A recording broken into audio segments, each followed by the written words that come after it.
Tô passando aqui para falar sobre TDAH, né? Eu fiz um post esses dias e acabei não passando aqui para explicar, né?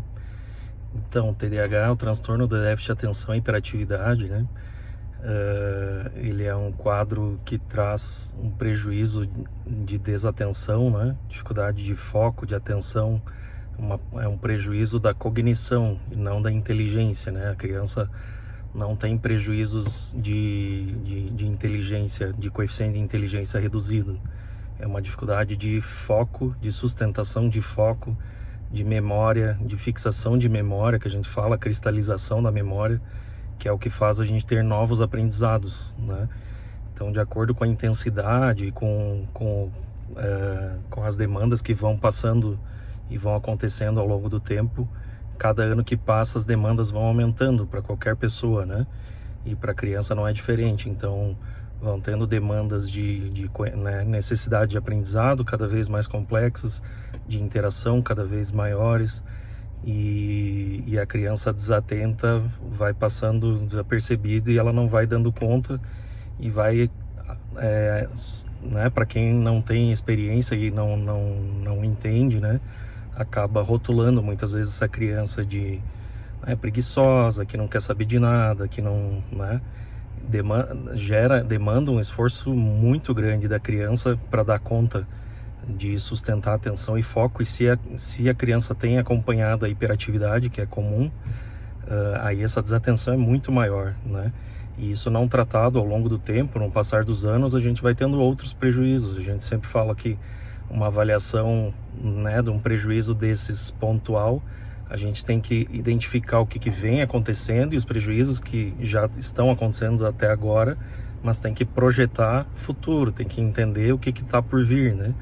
Então, uma criança desatenta, ela tende a ser mais irritadiça, mais opositora gradativamente, tende a desafiar, dificuldade de aceitar regra e limite, porque é na regra e limite que os pais tendem a ser mais incisivos, mais intensos no modo de falar, e ela tende a, né, não acatar, e aí vai se opondo, vai reagindo, e cronicamente ela vai indo justamente oposta à regra e limite que os pais, né, eu falo para os pais que vocês estão fazendo corretamente, mas a criança está entendendo e fazendo justamente o oposto, porque ela não está assimilando, porque está se irritando e se agitando junto, né? Então, uma coisa ruim, a regra e limite, que é o correto, que a criança deveria realmente acatar e fazer, né?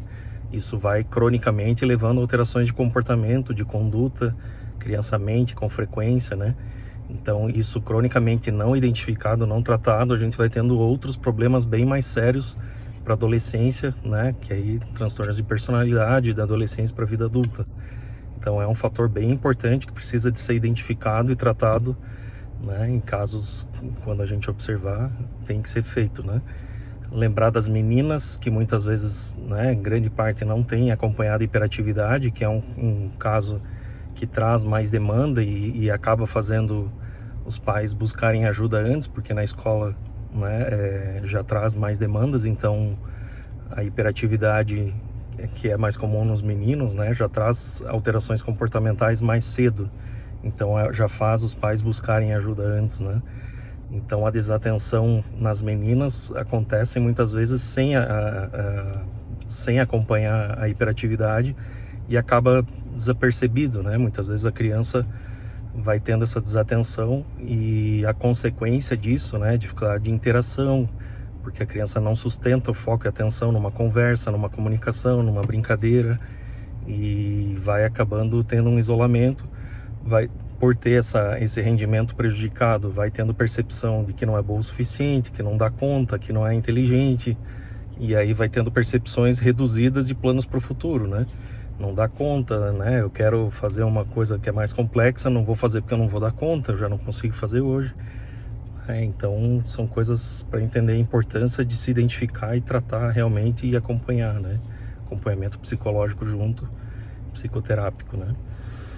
E a gente fala que o déficit de atenção, ele é um quadro, a gente chama, tem um pesquisador americano, que é o Barkley, que ele fala que é a miopia da mente. Em que sentido, né? Por eu ter esses prejuízos da atenção, e aí que eu citei no início, atenção, foco, sustentação da atenção, memória, fixação de memória, organização, planejamento, tudo isso fica prejudicado, porque a informação entra até um ponto e já se perde, né? Então a criança não consegue, do adolescente, e isso serve para a vida adulta, né?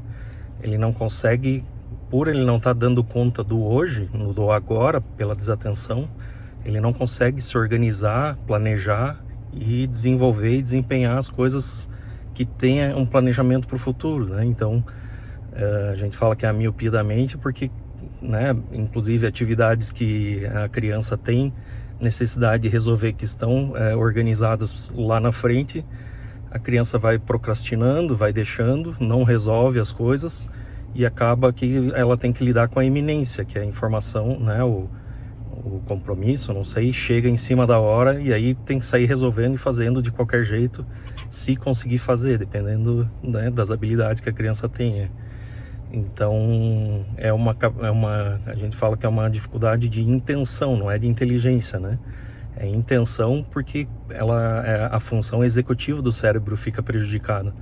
Então, para eu executar, eu tenho que ter foco, tenho que ter atenção, tenho que saber do que eu estou querendo, tenho que ter o planejamento e para colocar em prática, entendendo as repercussões todas, né, do que representa não fazer e do que eu tenho que estar apto para fazer de outras coisas, né, para conseguir dar conta de executar aquelas atividades. Então, o TDAH não tratado tem um impacto de estrago muito grande para o futuro, né? São pessoas que têm uma baita capacidade, você vê que é uma pessoa extremamente inteligente, né? Mas começa uma faculdade e não termina, começa outra não termina, né? Não tem uma sustentação do planejamento, né? E aí são adultos que eu falo que ficam planejando coisas para o futuro, justificando o passado, né? Do porquê que não deu certo, porquê que as ideias que tinha não resolveram, não deram resultado, né? Então, aí, né, a crise, tudo tem explicação, né? E se você vai ver no hoje, a pessoa nunca fala, né? O que está fazendo hoje, né? Eu tenho que estar com foco e atenção desempenhando o básico necessário para chegar em qualquer lugar, né? Se eu tenho um planejamento futuro, não necessariamente eu vou chegar até lá no plano que eu tenho X, mas eu vou crescer naquele caminho e talvez no meio do caminho desvie para outras coisas melhores que apareçam, né? Mas para eu desenvolver eu tenho que estar executando bem hoje. Então essa é uma importância grande e déficit de atenção muitas vezes não tem sintomas tão pesados que já travem, incapacitem a criança, ou adolescente ou adulto, né? Então aos poucos podem ir acontecendo de acordo com a demanda que surge e trava o desenvolvimento. Então lembrar que tem que buscar ajuda.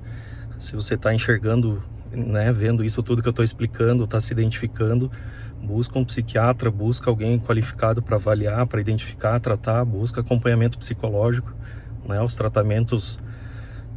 tratamento medicamentoso, ele é essencial nesse caso, né, no caso do TDAH, porque tem deficiência, né, dificuldade dos neurotransmissores de dopamina, então precisa aprimorar com a medicação e terapia. A terapia, em nenhum momento, a medicação sozinha não vai ter um resultado sustentado, né? Então precisa ter uma organização de rotinas, de regras, das coisas do dia a dia para ter um desempenho que realmente a medicação ajude a trazer esse resultado, né? Então ficar atento, né? Lembrar, ver pessoas na volta que você identifique, compartilha o vídeo aqui, né? Compartilhar a informação para que a gente busque ajudar as pessoas, tá bom?